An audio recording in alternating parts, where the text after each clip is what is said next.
Friends आज क्षुद्र video मुझे लाल लंका को लेकर जो तीव्र तंत्रोक्त प्रवृत्ति रही किसी सम्यक सूचना प्रदान करने जाऊँगी।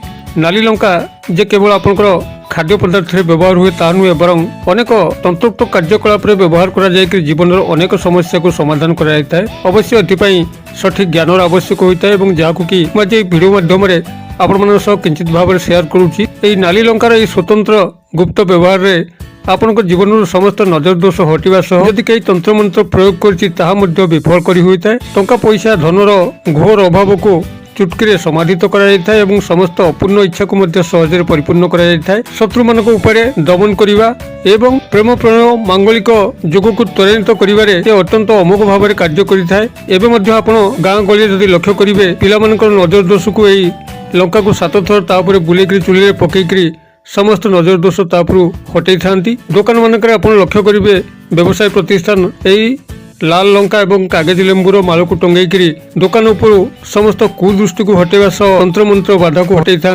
लाल लंकार यही सब व्यवहार एबेकार नुहे कहीं प्राचीन काल चली आसी सफल भाव में व्यवहृत हो आसुच्छी। यही सब विषय जानापी आप भिडियो शेष पर्यंत देखूँ और जो चैनल को आज प्रथम बार आसते अनुरोध चैनल को लाल कलर सब्सक्राइब बटन क्लिक कर बेल आइकन क्लिक कर ऑल नोटिफिकेशन पर क्लिक कर चैनल को सब्सक्राइब कर नियंतु। तेज फ्रेंड्स एवं आसतु सीधा सड़क नजर पकेबा लाल लंकार जो तंत्रोक्त व्यवहार गुड़िक किभली जहाँ माध्यम कि आपण माने निजर आर्थिक अवस्था को सुदृढ़ करने सह तंत्र मंत्र प्रयोग को आपण खंडन करें एवं जीवन में सकल इच्छा को आपण परिपूर्ण करें। जहाँ मुझे शेयर करी एवं गाँ गली लोक मैंने जिते पिला को नजर लगी था से 7टी लंका को पिला उपर 7 थर बुलेक चुली पकई था संगे संगे पिलार नजर लगे जनित क्रंदन बंद होता है समस्त नजर दोष हटी था। से भाव में यह वयस्क व्यक्ति मान क्षेत्र में प्रयोग कर जदि वयस्क व्यक्ति मान कई नजर पकाउची तार समस्त क्षयक्षति आपना छाई हवा चलुची एवं ये नजर दोष गोटे एभल दोष व्यक्तिर समस्त उन्नति अवनति आड़ को गति करिथाय एवं तार स्वास्थ्य अवस्था बिगड़िया लगी था। जदि एभली आपण अनुभव करती जे कौनसी नकारात्मक व्यक्तिर नजर दोष आपण ऊपर रोची तेबे आपण कौन शनिवार दिन 7 गोटी लाल लंका को निजर दक्षिण हस्ते धरिक निज उपर 7 थर घूरे चुली पकई दिंतु देखिए चमत्कार घटव तंत्र मंत्र प्रयोग थे कटिज कहार नजर दोष लगी कटिज जो व्यवसाय भाई मैंने व्यवसाय प्रतिष्ठान में लाल लंका को नजर दोष हटाई झुलाई था बहुत व्यक्तिंकर से भाव में सठिक ज्ञान न यार सठिक लाभ पाई पारि न था। एथि आपण माने जेकोसी शनिवार दिन लाल लंका 7टी एवं गोटे कागज लेंबू को गोटे लाल सूतार गुंथिक जदि व्यवसाय प्रतिष्ठान सामना पटर सामान्य बाम आड़ को टंगे दौरान तेज आपंकर दुकान प्रतिष्ठान उपर समस्त नजर दोष हटी थाए। जदि कई तंत्र मंत्र गुणीगाड़ी प्रयोग करने चाहू थाए आउ करें ना जदि पूर्व होता है ताहा कटिया लगे एक अमोघ प्रयोग अटे जेकोसी व्यवसाय प्रतिष्ठान को सुरक्षा देवा उद्देश्य एथिसह जदि आपंकर कौन से भली अपूर्ण मानसिकता थाए परिपूर्ण हो पार न थाए एक सहज विधि आपण शेयर कर ध्यान सहकार शुणु। आपण 7 गोटी लाल लंका को जेकोसी मंगलवार दिन गोटे लाल सूता को सांगे नहीं हनुमान मंदिर को जीवे पाखे आपंकर जेकोसी हनुमान मंदिर को यही जिनस को लेकर मंगलवार दिन जीवे एवं हनुमान पाखे लाल लंका को आपण से लाल सूता साहाय्य गुंथिबे।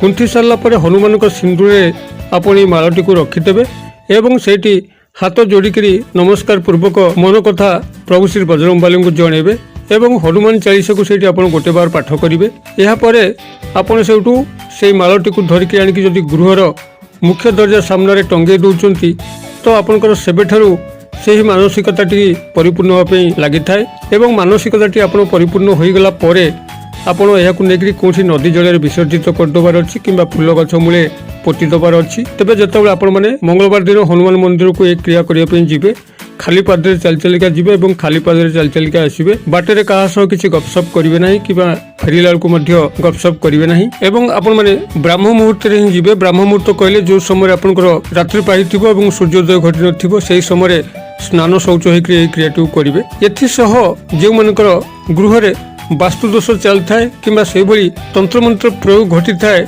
से माने 7 गोटी लाल लंका को निज उपर 7 थर बुलेक एवं गृहर चारिपटे 7 थर बुलेक जेकोसी शनिवार दिन जदि नदी जल विसर्जित कर ତେବେ ଗୃହ ଉପରୁ ସମସ୍ତ ଆସୁଥିବା ବିପଦ ହଟିଥାଏ ଏବଂ ଉତ୍କଟ ତନ୍ତ୍ରମନ୍ତ୍ର ପ୍ରଭାବରୁ ଗୃହ ରକ୍ଷା ପାଇବା ସହ ବ୍ୟକ୍ତି ମଧ୍ୟ ରକ୍ଷା ପାଇଥାଏ। ଏଥିସହ ଯଦି ଆପଣମାନଙ୍କ ଜୀବନରେ ସେଭଳି ଧନର ଘୋର ଅଭାବ ଚାଲିଥାଏ, ଆପଣମାନଙ୍କୁ ଲାଗୁଥାଏ ଯେ କୌଣସି ସେଭଳି ଗ୍ରହ ଆପଣଙ୍କୁ ବାରମ୍ବାର ହଇରାଣ କରୁଛି, ଯାହାଦ୍ୱାରା କି ଆପଣ ଏଭଳି ଦୟନୀୟ ସ୍ଥିତିରେ ଗତି କରୁଛନ୍ତି, ତେବେ ଆପଣ ଗୋଟିଏ କାମ କରିବେ। ଯେକୌଣସି ଶନିବାର ଆପଣ 4 ଗୋଟି ଲାଲ ଲଙ୍କାକୁ ଆଣିବେ ଏବଂ ଗୋଟିଏ ଲେମ୍ବୁ ଆଣିବେ। ସେହି ଶନିବାର ଦିନର ରାତ୍ର 12ଟା ପରେ ଆପଣ ଏ ସବୁକୁ ନେଇକରି ଗୋଟିଏ 4 ଛକି ସ୍ଥାନକୁ ଯିବେ। 4 ଛକି କହିଲେ ଆପଣଙ୍କର ଗୋଟିଏ ଜାଗାରୁ 4 ଦିଗକୁ ରାସ୍ତା ପଡୁଥିବ, ଏଇଭଳି ଗୋଟିଏ ଛକକୁ ଆପଣ ଯିବେ ଏବଂ ଯାଇକରି ସେଠାରେ ଆପଣ ଲେମ୍ବୁଟିକୁ ରାସ୍ତା ଉପରେ ରାସ୍ତାର ଠିକ୍ ମଝାମଝି ସ୍ଥାନରେ ଥୋଇଦେବେ ଏବଂ 4 ଗୋଟି ଲଙ୍କାକୁ 4 ଦିଗକୁ ଲକ୍ଷ୍ୟ କରିକି ଫିଙ୍ଗିଦେବେ ଏବଂ ତାପରେ ଚୁପଚାପ ଏକୁଟିଆ ପଳେଇ ଆସିବେ।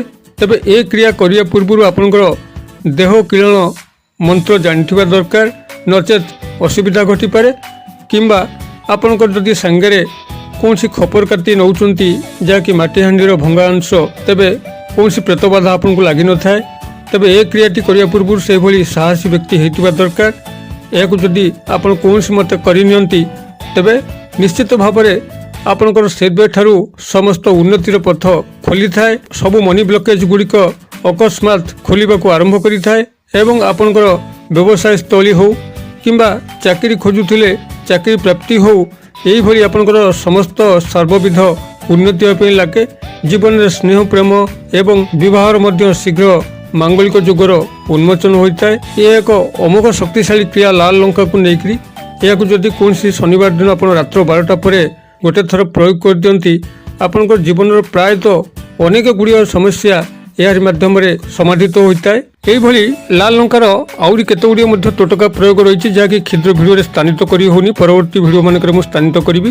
ସେଥିପାଇଁ ଆପଣ ଚ୍ୟାନେଲଟିକୁ ସବସ୍କ୍ରାଇବ କରି ବେଲ୍ ଆଇକନକୁ ଦବାଇକରି ଅଲ୍ ନୋଟିଫିକେସନ ଉପରେ କ୍ଲିକ୍ କରି ରଖିଥାନ୍ତୁ। ଯେବେ ମଧ୍ୟ ମୁଁ ଭିଡ଼ିଓ ଅପଲୋଡ କରିବି ଆପଣଙ୍କ ପାଖକୁ ସର୍ବପ୍ରଥମେ ନୋଟିଫିକେସନ ପହଞ୍ଚିବ ଏବଂ ସେସବୁକୁ ଆପଣମାନେ ଦେଖିକରି ଏଥିରୁ କିଛି ଜ୍ଞାନ ଅର୍ଜନ କରିପାରିବେ। ଭିଡ଼ିଓରେ କ୍ଷୁଦ୍ର ପରିସର ମଧ୍ୟରୁ ମୋତେ ଏଇଠି ବିଦାୟ ଦିଅନ୍ତୁ। ପୁଣି ଆପଣମାନଙ୍କ ସହ ଦେଖା ହେବା ଏଇଭଳି ଏକ ଶିକ୍ଷଣୀୟ ଭିଡ଼ିଓରେ। ସେ ପର୍ଯ୍ୟନ୍ତ ଦର୍ଶକ ବନ୍ଧୁ ଆପଣମାନେ ସମସ୍ତେ ମଙ୍ଗଳମୟଙ୍କ କୃପାରୁ ଭଲରେ ଥାନ୍ତୁ। ରହୁଛି।